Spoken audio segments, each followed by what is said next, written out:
Baik, assalamualaikum warahmatullahi wabarakatuh. Perkenalkan, nama saya Tasya Olivia Lestari dari kelas PGMI semester 2 karyawan, yang mana pada kesempatan kali ini akan mempresentasikan makalah perkembangan akhir kehidupan, yang mana makalah ini saya susun guna mulai tugas mata kuliah psikologi perkembangan dengan dosen pengampu beliau Bapak Mary Kurniawan MPDI. Baik teman-teman, langsung saja kita di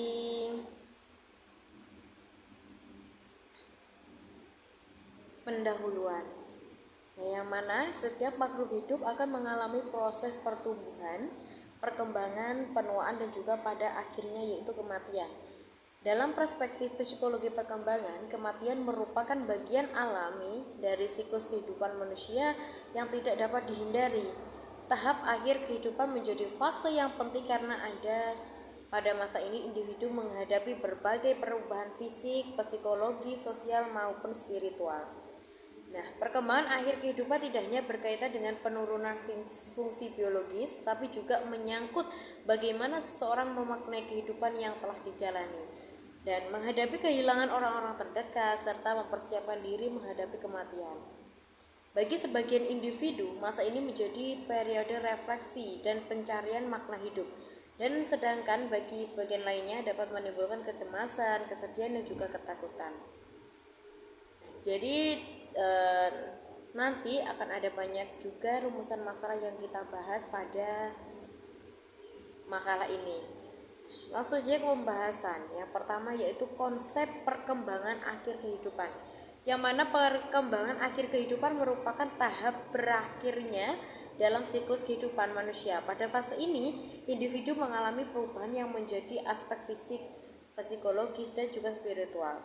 Nah, menurut Erik Erikson, tugas perkembangan utama pada masa lanjut usia adalah mencapai ego integrity versus despair. Individu yang berhasil mencapai integritas ego akan menerima kehidupannya dengan penuh syukur dan ketenangan. Sebaliknya, jika individu yang gagal akan mengalami keputusan karena merasa hidupnya penuh penyesalan, seperti itu. Terus ada juga terkait menghadapi kematian dan juga kehilangan. Nah, kematian merupakan peristiwa universal yang dialami setiap manusia. Meskipun demikian, cara individu memandang dan menghadapi kematian sangat dipengaruhi oleh budaya, agama, pengalaman hidup, dan serta kondisi psikolognya.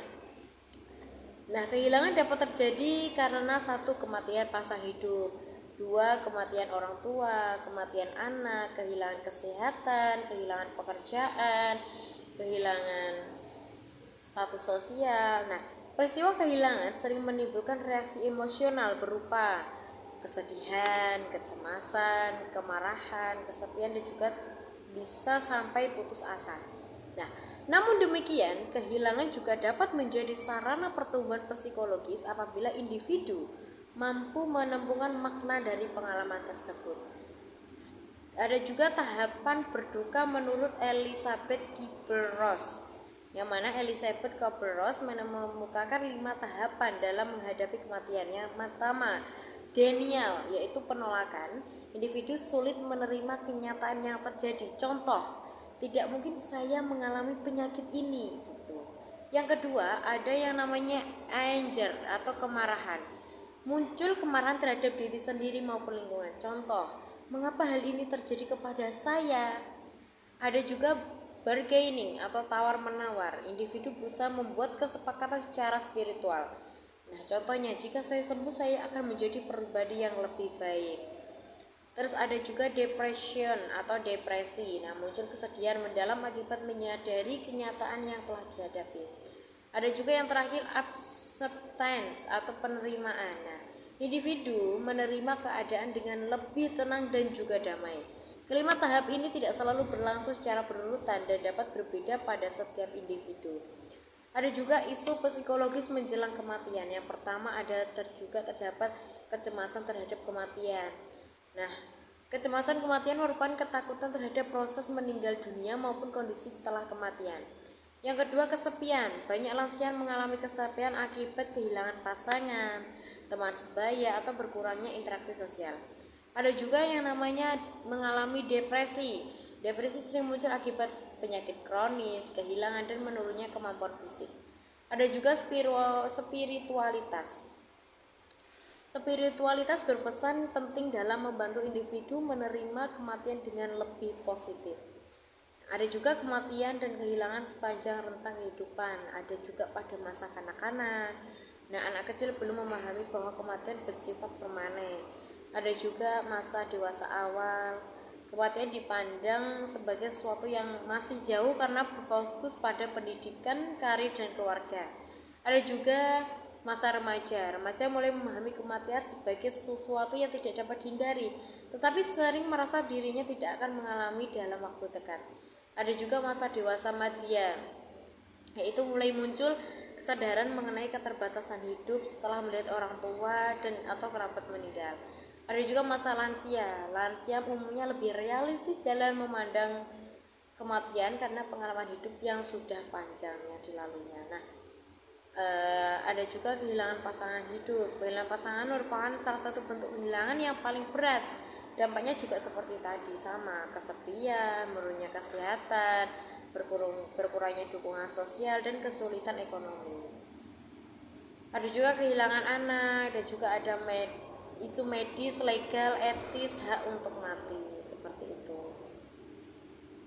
Nah, terus ada juga perspektif psikologis kritis terhadap akhir kehidupan. Nah, psikologis kritis memandang bahwa pengalaman kematian itu dipengaruhi oleh faktor sosial, budaya, ekonomi, dan juga politik.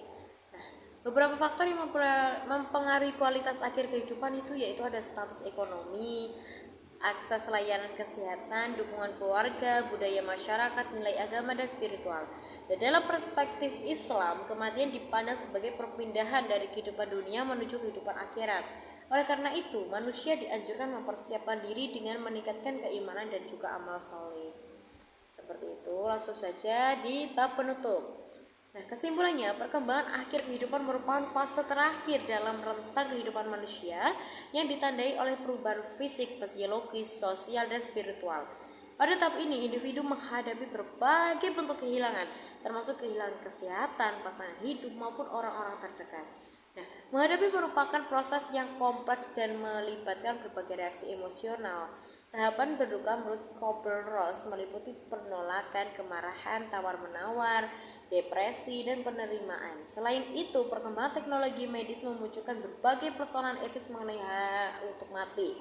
Nah, pemahaman yang baik mengenai perkembangan akhir kehidupan dapat membantu individu menghadapi masa depan atau masa tua dengan lebih bermakna dan juga penuh penerimaan.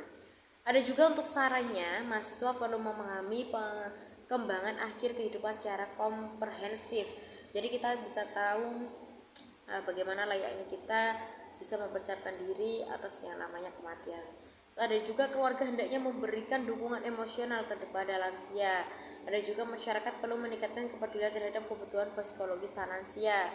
Dan juga yang terakhir ada penelitian mengenai psikologis akhir kehidupan perlu terus dikembangkan. Baik, demikian yang bisa saya sampaikan kepada teman-teman. Apabila ingin bertanya bisa langsung di kolom komentar ya. Demikian presentasi yang dapat saya sampaikan. Akhir kata, wassalamualaikum warahmatullahi wabarakatuh.